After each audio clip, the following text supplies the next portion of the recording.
పేదవాడి పక్షాన నిలబడతాం, ప్రజా గొంతుకై నినదిస్తాం. వాయిస్ ఆఫ్ వాయిస్లెస్, తెలుగువారి మనస్సాక్షి సాక్షి టీవీ. సాక్షి టీవీ ప్రసారాల కోసం మీ స్థానిక కేబుల్ ఆపరేటర్ను వెంటనే సంప్రదించండి. వరద నీటితో మూసీ నది ఉధృతంగా ప్రవహిస్తుంది. గంట గంటకు వరద ప్రవాహం పెరుగుతుంది. మూసీ పరివాహక ప్రాంతాల్లోని పలు ఇళ్లలోకి వరద నీరు చేరింది. అధికారులు అప్రమత్తమై స్థానికులను సురక్షిత ప్రాంతాలకు తరలిస్తూ ఉన్నారు. ముందస్తు చర్యగా ఎన్డీఆర్ఎఫ్ సిబ్బందిని సిద్ధం చేశారు. దీనిపై మరింత సమాచారం మా ప్రతినిధి రవిచంద్ర అందిస్తారు.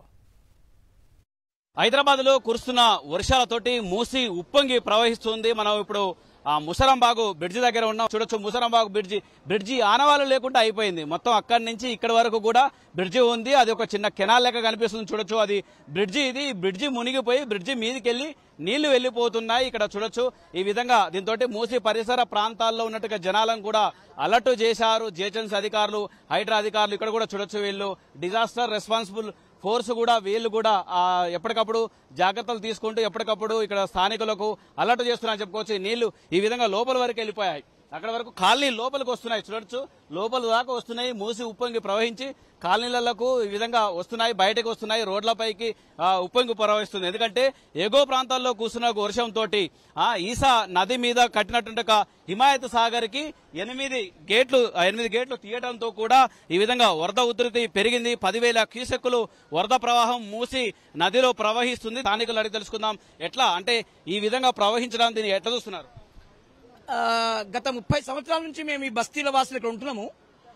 ఈ యొక్క ఎప్పుడు భారీగా వర్షమైనా అసలు ఇదే పరిస్థితి ఉన్నది. అసలు ఇది నిజంగా చెప్పాలంటే ఈ రాత్రికి మా ఇళ్లలో ఉన్న వాళ్ళ మీద కునుకు లేకుండా, తర్వాత అధికారులకు నాయకులకు వణుకు పుట్టించేటట్లు ఈ విధంగా ఈ మూసి ప్రవహిస్తుందని మనం చెప్పుకోవచ్చు. ఇది మొదటిసారి కాదు. ఇది గత ఒక 3 సార్లు 4 సార్లు కూడా మనకు ఈ 20-30 సంవత్సరాల్లో మనకు ఈ విధంగా వచ్చినట్టు అంశం ఉంది. హైదరాబాద్ లో ఈ ఉధృతుంది. తర్వాత మిగతా అటు మేడ్చల్ జిల్లా కావచ్చు, యాదాద్రి భువనగిరి జిల్లా వాళ్ళు, నల్గొండ, దాంతోపాటు సూర్యాపేట జిల్లాల వాళ్ళు కూడా అలర్ట్గా ఉండాల్సిన అవసరం ఉంది. ఎందుకంటే ఉదయం ఇక్కడ ఏ వరద లేదు. ఇప్పుడు చూస్తే పరిస్థితి ఈ విధంగా ఉంది. మీరు కూడా నిర్లక్ష్యంగా ఉంటే రాత్రికి సమయంలో మీ జిల్లాలకు వస్తాయి. వాళ్ళు కూడా అలర్ట్గా ఉండాల్సిన అవసరం ఎంతైనా ఉందని చెప్పుకోవచ్చు. వరద ఉధృతి గంట గంటకు పెరుగుతుంది. ఇది మూసీ పరిసర ప్రాంతాల్లో ఉన్నట్టుగా పరిస్థితి, ఉప్పొంగుతున్న మూసీ. దీనికి కారణం పైన ఉన్నట్టుగా హిమాయత్ సాగర్ నుంచి 8 గేట్లు ఓపెన్ చేయడంతో 10,000 క్యూసెక్కుల నీళ్లు ఈ విధంగా ప్రవహిస్తుంది. కెమెరా పర్సన్ రవిచంద్ర, సాక్షి టీవీ, హైదరాబాద్.